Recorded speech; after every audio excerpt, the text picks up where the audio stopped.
Assalamualaikum warahmatullahi wabarakatuh. Hai.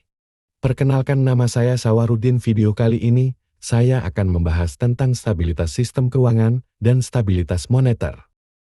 Materi pertama, definisi stabilitas sistem keuangan atau disingkat SSK. Bank Indonesia menyatakan bahwa stabilitas sistem keuangan adalah sistem keuangan yang stabil, yang mampu mengalokasikan sumber dana dan menyerap kejutan shock yang terjadi, sehingga dapat mencegah gangguan terhadap kegiatan sektor real dan sistem keuangan. Sementara Chan tahun 2003 menyatakan instabilitas adalah keadaan pasar yang merugikan perekonomian, yang mengancam kinerja ekonomi, sehingga melumpuhkan kondisi keuangan rumah tangga, perusahaan, dan pemerintah, dan membuat arus dana terbatas.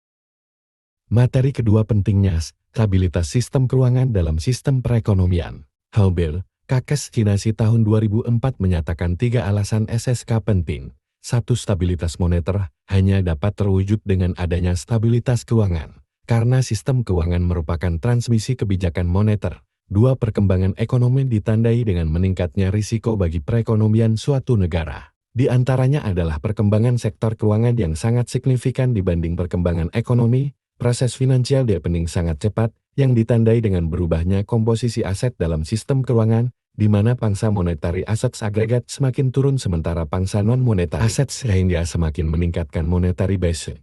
3. Keterkaitan terjadinya kenaikan transaksi antar industri dan antar pasar antar negara membuat makin terintegrasinya pasar keuangan, sehingga kegagalan satu pasar di luar negeri biasa menjadi sumber krisis di dalam negeri. 4. Sistem keuangan makin kompleks di mana unsur menyembunyikan risiko, keragaman aktivitas dan investasi serta siapa yang menanggung risiko akhir makin tidak jelas. Selanjutnya, peran Bank Indonesia dalam stabilitas moneter dan stabilitas sistem keuangan. Bank Indonesia memiliki 5 peran utama dalam menjaga stabilitas sistem keuangan sebagai berikut. 1. Bank Indonesia memiliki tugas untuk menjaga stabilitas moneter antara lain melalui instrumen suku bunga dalam operasi. 2. Bank Indonesia memiliki peran vital dalam menciptakan kinerja lembaga keuangan yang sehat, khususnya bagi perbankan. 4. Bank Indonesia dilihat dari fungsinya dalam riset dan pemantauan dapat mengakses informasi-informasi yang dinilai mengancam stabilitas keuangan. 5. Bank Indonesia memiliki fungsi sebagai jaring pengaman sistem keuangan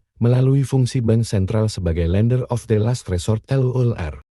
Materi terakhir, peran bank syariah dalam stabilitas sistem keuangan nasional. Perkembangan bank syariah nasional memperlihatkan adanya potensi yang besar akan perkembangan perbankan syariah di Indonesia. Penduduk yang mayoritas Islam merupakan modal penting dalam mengembangkan sistem bank Islam di Indonesia. Selain itu, dorongan dari MUI dan DSN yang menfatwakan bahwa bunga konvensional hukumnya haram semakin menambah potensi perkembangan bank syariah nasional.